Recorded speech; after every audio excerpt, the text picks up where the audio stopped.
Gurukul of India के इस channel पर आप सभी का स्वागत है। अगर हमारा इस चैनल की कंटेंट आपको अच्छा लगता है या फिर इस कंटेंट की वजह से किसी भी तरह की मदद आपको हो रही है तो कृपया करके इस चैनल को लाइक और सब्सक्राइब कीजिए। हमारा आज का सब्जेक्ट है पॉलिटिकल साइंस और टॉपिक है डेमोक्रेसी एक कभी न ख़त्म होने वाली प्रक्रिया है, इसको एक्सप्लेन कीजिए। जैसे कि आप जानते हैं कि इस टॉपिक का पहला वाला पार्ट पहले वाले वीडियो में है और ये दूसरा पार्ट है जो अब हम शुरू करने वाले हैं। पार्ट 1 के वीडियो में हम जहाँ पर ख़त्म किए थे वो था कि डेमोक्रेसी से हम रीज़नेबली और लॉजिकली क्या क्या आउटकम्स एक्सपेक्ट कर सकते हैं। तो आज के इस पार्ट में हम इसी के बारे में और थोड़ा बात करेंगे। तो चले आइए जानते हैं इसके बाकी सारे पॉइंट्स के बारे में। तो पहला पॉइंट है कि डेमोक्रेसी में एक ट्रांसपेरेंसी बरकरार रखी जाती है। ये एक ट्रांसपेरेंट प्रोसेस है। क्यों, कहाँ, क्या और कैसे, इस सभी चीज़ों का एक्सप्लेनेशन डेमोक्रेसी में दिया जाता है, जो कि एक नॉन डेमोक्रेटिक प्रोसेस में नहीं होता। इसका दूसरा पॉइंट है कि डेमोक्रेसी में regular, fair and free election होता है। हमारी डेमोक्रेटिक कंट्री में यूनिवर्सल एडल्ट फ्रेंचाइजी का प्रोसेस है। इसका मतलब है कि 18+ हर एक आदमी को या फिर औरत को वोटर्स के तरीके से देखा जाता है और उनके पास राइट टू वोट का ऑप्शन होता है। और आपको मैं ये बता दूं कि ये राइट टू वोट एक फंडामेंटल राइट है। जाति, धर्म, जन्म या फिर लिंग के आधार पे कभी भी डिस्क्रिमिनेशन यहाँ नहीं होता।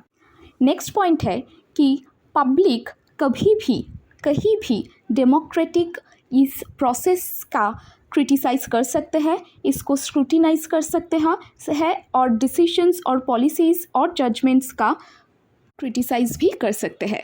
दूसरा पॉइंट है कि डेमोक्रेसी सिर्फ एक मेजॉरिटी की व्यू पॉइंट या फिर ओपिनियन से नहीं चलता, बल्कि मेजॉरिटी और माइनॉरिटी दोनों को ही सामने रखकर एक जनरल व्यू पॉइंट दिया जाता है डेमोक्रेसी में। नेक्स्ट पॉइंट है कि डेमोक्रेसी में हर एक माइनर आदमी या फिर माइनर ग्रुप को ये अपॉर्चुनिटी मिलता है कि वो एक मेजर ग्रुप में शामिल हो सके। ये अपॉर्चुनिटी कभी भी कोई भी नॉन डेमोक्रेटिक कंट्री में नहीं होता। नेक्स्ट पॉइंट है कि डेमोक्रेसी में डिफरेंसेस तो होंगे, लेकिन डेमोक्रेसी उस सारे डिफरेंसेस में बैठ के एक नेगोशिएट करता है। हर एक डाइवर्सिटी को, हर एक यूनिकनेस को वो मायने देता है।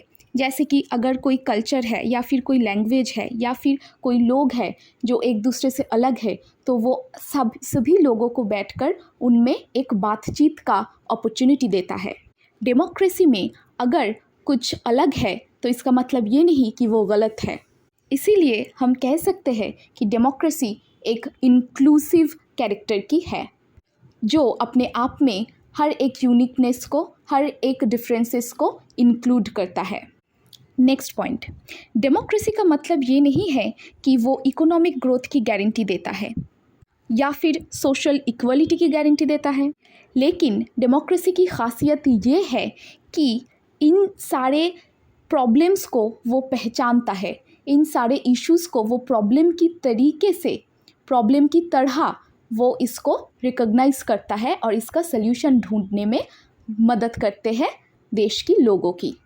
तो डेमोक्रेसी देश की जनता को एक अपॉर्चुनिटी देता है, एक मौका देता है, ताकि देश की जनता जान सके कि उनके देश में प्रॉब्लम्स क्या है और इसका पॉसिबल सल्यूशंस कुछ है या नहीं, और उस सल्यूशन की तरफ डेमोक्रेसी डेमोक्रेटिक तरीके से आगे बढ़ता है।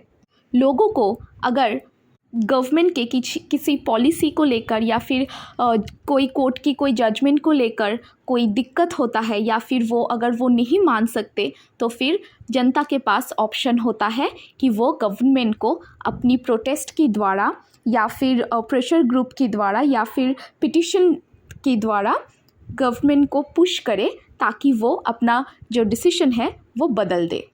नेक्स्ट पॉइंट है कि डेमोक्रेसी अपने लोगों को रिस्पेक्ट और फ्रीडम देता है और उससे भी ज़्यादा एक फंडामेंटल राइट देता है, जिस फंडामेंटल राइट की ये प्रिंसिपल और किसी भी नॉन डेमोक्रेटिक कंट्री में नहीं मिलता। इन फंडामेंटल राइट्स की वजह से लोगों को पता चलता है कि वो इस देश के नागरिक होने के लिए क्या क्या डिज़र्व करते हैं। वो अपने ज़िंदगी के लिए या फिर अपने सोसाइटी के लिए गवर्नमेंट से क्या क्या मांग सकता है, क्या क्या मांगना रीज़नेबल होगा, ये लोगों को पता चलता है अपने फंडामेंटल राइट से। आइए इसके बाद हम जानते हैं इस टॉपिक का कंक्लूशन क्या हो सकता है। तो इस टॉपिक को हम 3 हिस्सों में भाग करेंगे, डिवाइड करेंगे और जानेंगे कि इसका कंक्लूडिंग पॉइंट्स क्या क्या हो सकता है। तो इसका कंक्लूडिंग पॉइंट मैंने 3 भागों पर डिवाइड किया है। तो पहला पॉइंट है कि डेमोक्रेसी एक नेगोशिएशन की आधार पर आधारित है। तो ये नेगोशिएशन की वजह से डेमोक्रेटिक प्रोसेस और देश की जनता में एक लगातार कन्वर्सेशन हो पाना संभव पर होता है।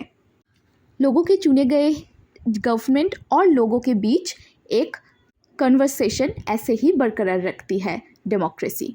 इस नेगोशिएशन की वजह से ही देश आगे बढ़ता है, ग्रो करता है। नेक्स्ट पॉइंट है कि देश की जो जनता है वो प्रश्न करते हैं, वो उत्तर चाहते हैं, वो कंप्लेन करते हैं, वो सल्यूशन चाहते हैं।